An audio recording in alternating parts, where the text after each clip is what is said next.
Bhojpuri industry के power star Pawan Singh और ज्योति सिंह के रिश्ते को लेकर इस वक्त की सबसे सिलसिलेवार और बड़ी कहानी सामने आ रही है।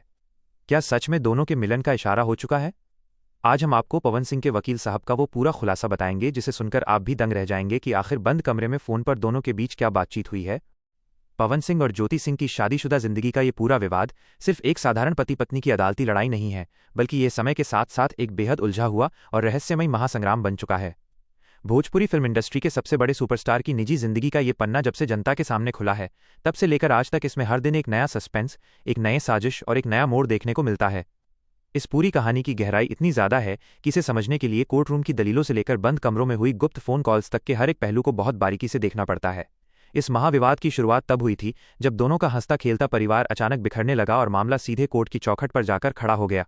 पवन सिंह के करोड़ों प्रशंसक जो उन्हें अपनी जान से ज्यादा चाहते हैं, उनके लिए ये खबर किसी बड़े झटके से कम नहीं थी। दूसरी तरफ ज्योति सिंह के समर्थन में भी एक बहुत बड़ा वर्ग खड़ा हो गया, जिसने इस लड़ाई को दो परिवारों की प्रतिष्ठा और मान सम्मान की जंग बना दिया। सोशल मीडिया पर रोजाना हजारों वीडियो और खबरें इस मामले को लेकर बनती हैं, लेकिन सच क्या है, ये आज तक पूरी तरह साफ नहीं हो पाया था। हाल ही में पवन सिंह के मुख्य कानूनी सलाहकार यानी उनके वकील साहब ने जो बेहद सनसनीखेज और बड़ा खुलासा किया है, उसने इस पूरी कहानी की दिशा और दशा को हमेशा के लिए बदल कर रख दिया है। इस खुलासे के बाद कई ऐसे दबे हुए राज सामने आए हैं जो अब तक दुनिया की नज़रों से बिल्कुल ओझल थे। वकील साहब ने जो बातें सामने रखी हैं, वो किसी कोर्ट रूम की बहस का हिस्सा नहीं थी, बल्कि वो एक ऐसा गुप्त प्रयास था जो इस बिखरते हुए रिश्ते को बचाने के लिए पर्दे के पीछे से किया जा रहा था। आमतौर पर देखा जाता है कि कोई भी वकील सिर्फ अपने मुवक्किल का केस जीतना चाहता है और अदालत में कानूनी धाराएं गिनवाता है, लेकिन इस मामले में पवन सिंह के वकील ने एक पारिवारिक मध्यस्थ की भूमिका निभाने की सोची। उन्हें लगा कि अगर ये मामला इसी तरह कोर्ट में घिसकता रहा तो दोनों ही परिवारों की साख और इज्जत पूरी तरह से मिट्टी में मिल जाएगी। इसी सामाजिक साख और दो जिंदगियों को बचाने के लिए वकील साहब ने एक बेहद गुप्त और बड़ा मिशन शुरू किया। उन्होंने अदालत की औपचारिकताओं और कागजी कार्रवाई से बिल्कुल अलग हटकर अपने व्यक्तिगत स्तर पर ज्योति सिंह से सीधे बातचीत करने का फैसला किया, ताकि इस बात का पता लगाया जा सके कि क्या वाकई समझौते की कोई गुंजाइश बाकी है या नहीं। इस गुप्त मिशन के तहत वकील साहब ने ज्योति सिंह से संपर्क साधा और उनके बीच बातचीत का एक बहुत लंबा सिलसिला शुरू हुआ। वकील साहब ने अपने बयान में खुद इस बात को कबूल किया है कि उन्होंने ज्योति सिंह को एक या दो बार नहीं, बल्कि अनगिनत बार फोन किया था। दोनों के बीच फोन पर घंटों लंबी बातचीत होती थी, जिसमें बेहद गोपनीयता बरती जाती थी ताकि कोई भी बात बाहर लीक न हो। इस लंबी बातचीत के दौरान वकील साहब ने बेहद गंभीर, सीधे और दो टूक शब्दों में ज्योति सिंह से उनके दिल की बात जाननी चाहिए। उन्होंने बिना किसी घुमावदार बात के सीधे पूछा कि आखिर वो क्या चाहती हैं और उनके मन में क्या चल रहा है। उन्होंने ज्योति सिंह से सवाल किया कि क्या वो वाकई अपने पुराने गिले शिकवे और कड़वाहट को हमेशा के लिए भुलाकर पवन सिंह के पास वापस लौटने के लिए तैयार हैं।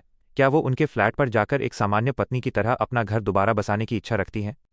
वकील साहब के इस बेहद भारी और सीधे सवाल पर ज्योति सिंह ने भी बिना किसी डर या हिचकिचाहट के बहुत ही बेबाक और स्पष्ट जवाब दिया। उन्होंने किसी प्रकार की व्यक्तिगत नफरत या गुस्से की बात नहीं की, बल्कि उन्होंने उस सबसे बुनियादी और कड़वे कारण को सामने रख दिया जिसने इस रिश्ते की नींव को ही हिलाकर रख दिया था। ज्योति सिंह ने कहा कि उनके और पवन सिंह के बीच सबसे बड़ी समस्या ये है कि दोनों के विचार आपस में कभी मेल नहीं खाते। दोनों की सोच, दोनों का जीने का तरीका, दोनों का स्वभाव और दोनों की प्राथमिकताएं एक दूसरे से बिल्कुल विपरीत हैं। जब दो इंसानों के बीच वैचारिक मतभेद और मानसिक तालमेल की इतनी बड़ी खाई हो, तो छोटी छोटी बातें भी बहुत बड़ा रूप ले लेती हैं। इसी वजह से उनके बीच लगातार दूरियां बढ़ती चली गईं और बात पुलिस थाने से होते हुए अदालत के कटघरे तक पहुंच गई। ज्योति सिंह ने साफ तौर पर कहा कि जब दो लोगों के विचार ही नहीं मिलते तो जबरदस्ती एक छत के नीचे घुट घुट कर जीना किसी बड़ी सजा से कम नहीं होता, और वो ऐसी जिंदगी नहीं जीना चाहती। फोन पर हुई इस लंबी बातचीत की कहानी सिर्फ विचारों के टकराव तक ही सीमित नहीं रही, बल्कि इसमें भविष्य को लेकर भी कई बड़े और कड़े पत्ते खोले गए। जब वकील साहब ने ज्योति सिंह से उनके आगे के जीवन की योजनाओं के बारे में पूछा कि अगर वो पवन सिंह के साथ नहीं रहना चाहती हैं, तो फिर उनकी जिंदगी का आगे का मकसद क्या है? क्या वो इसी तरह कोर्ट कचहरी के चक्कर काटती रहेंगी?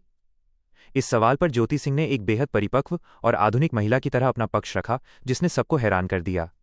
उन्होंने कहा कि वो जिंदगी भर इस विवाद, अदालती कार्यवाहियों और सोशल मीडिया की ट्रोलिंग में उलझकर अपनी पूरी जिंदगी और अपनी जवानी बर्बाद करने का इरादा नहीं रखती। उनका संकल्प है कि वह अपनी आगे की उच्च शिक्षा पूरी करें, खूब मन लगाकर पढ़ें लिखें, अपने पैरों पर खड़ी हों और इस समाज में एक सम्मानित, कामयाब और आत्मनिर्भर इंसान बनकर दिखाएं। वो किसी के सामने लाचार बनकर या किसी पर बोझ बनकर नहीं रहना चाहती। लेकिन इसके साथ ही उन्होंने अपनी इस आत्मनिर्भरता के सफर को पूरा करने के लिए एक बेहद व्यावहारिक और कड़ी कानूनी शर्त भी रख दी। ज्योति सिंह ने साफ शब्दों में मांग की कि चूंकि वो अभी भी कानूनी रूप से पवन सिंह की पत्नी है, इसलिए उनकी आगे की पढ़ाई लिखाई का खर्च, किताबों का खर्च, कॉलेज की फीस और समाज में एक सम्मानजनक जीवन स्तर बनाए रखने का पूरा आर्थिक जिम्मा पवन सिंह को ही उठाना होगा। एक पति के रूप में ये उनकी कानूनी और नैतिक जिम्मेदारी बनती है कि वह अपनी पत्नी के उज्ज्वल भविष्य के लिए पूरा खर्च प्रदान करें। जब ये स्पष्ट मांग वकील साहब के सामने आई तो उन्होंने भी इस पर सकारात्मक रुख दिखाया। वकील साहब ने ज्योति सिंह को पूरा भरोसा दिलाया कि वह अपने क्लाइंट पवन सिंह से इस विषय पर विस्तार से चर्चा करेंगे और आपसी सहमति या अदालत के माध्यम से उन्हें पढ़ाई और जीवन यापन के लिए पूरा खर्चा दिलवाने का प्रयास करेंगे, ताकि एक महिला के तौर पर उनके अधिकारों का हनन न हो और उनका भविष्य पूरी तरह सुरक्षित रहे। इस लंबी कहानी का एक और सबसे मजबूत और भावुक पहलू ज्योति सिंह के पिता और उनके मायके के परिवार का इस लड़ाई में शामिल होना है। किसी भी बेटी के लिए उसका मायका उसकी सबसे बड़ी ताकत होता है और इस मामले में भी ऐसा ही देखने को मिल रहा है। ज्योति सिंह के पिता इस पूरी कानूनी और सामाजिक जंग में अपनी बेटी के पीछे एक अभेद्य चट्टान की तरह खड़े हैं। हाल ही में सोशल मीडिया पर उनका एक बेहद कड़ा और आक्रामक बयान वायरल हुआ जिसने इंटरनेट पर तहलका मचा दिया। अपने इस बयान में ज्योति सिंह के पिता ने समाज आलोचकों और पवन सिंह के समर्थकों को बेहद सख्त लहजे में करारा जवाब दिया। उनका साफ और सीधा तर्क है कि दुनिया चाहे पीठ पीछे जो भी कहानियां बनाए, सोशल मीडिया पर जितने भी लांछन लगाए जाएं, लेकिन भारत के कानून और न्याय व्यवस्था के तहत कड़ा सच यही है कि ज्योति सिंह आज भी पवन सिंह की ब्याहता और कानूनी रूप से उनकी धर्मपत्नी है। जब तक देश की किसी सक्षम अदालत द्वारा दोनों का आधिकारिक और अंतिम रूप से तलाक मंजूर नहीं कर दिया जाता, तब तक ज्योति सिंह का अपने पति की चल अचल संपत्ति, उनकी करोड़ों की जायदाद और उनकी हर महीने की बड़ी कमाई पर पूरा वैध और कानूनी अधिकार बनता है। उन्होंने बेहद आक्रामक अंदाज में कहा कि अगर उनकी बेटी अपने जीवन को सम्मान के साथ जीने के लिए, अपनी बुनियादी ज़रूरतों को पूरा करने के लिए या अपनी आगे की पढ़ाई को जारी रखने के लिए पवन सिंह से गुजारे भत्ते या आर्थिक सहायता की मांग कर रही है, तो इसमें दुनिया के किसी भी तीसरे इंसान, किसी भी यूट्यूबर या किसी भी प्रशंसक को बीच में कूदने या उंगली उठाने का कोई अधिकार नहीं है। पवन सिंह जो भी पैसा या गुजारा भत्ता देंगे वो अपनी कानूनी जिम्मेदारी, कोर्ट के आदेश और अपनी पत्नी के प्रति अपने कर्तव्य के तहत देंगे। इसमें किसी बाहरी व्यक्ति की जेब से कुछ नहीं जा रहा है, इसलिए समाज को इस मामले में जज बनने की कोशिश बंद कर देनी चाहिए। वर्तमान समय में इस पूरी कहानी का एक और पहलू सोशल मीडिया और इंटरनेट की दुनिया में चल रहा है, जो असल जिंदगी से काफ़ी अलग और भ्रम पैदा करने वाला है।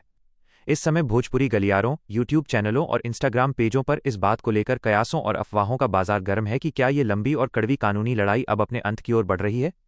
इंटरनेट पर कई तरह के वीडियो बनाकर यह दावा किया जा रहा है कि दोनों पक्षों के बीच पर्दे के पीछे चल रही सुलह समझौते की बातचीत अब अपने अंतिम चरण में पहुंच चुकी है। सोशल मीडिया पर यह नैरेटिव चलाया जा रहा है कि वकील साहब की इस सकारात्मक मध्यस्थता और दोनों परिवारों के वरिष्ठ सदस्यों के हस्तक्षेप के बाद अब दोनों पक्षों के तेवर थोड़े नरम पड़े हैं। लोग उम्मीद जता रहे हैं कि दोनों तरफ से अतीत में जो भी बड़ी गलतियां, गलतफहमियां या अहंकार का टकराव हुआ था, अब उन सभी कड़वी यादों को दफन करके एक नए अध्याय की शुरुआत करने की गंभीर कोशिश की जा रही है।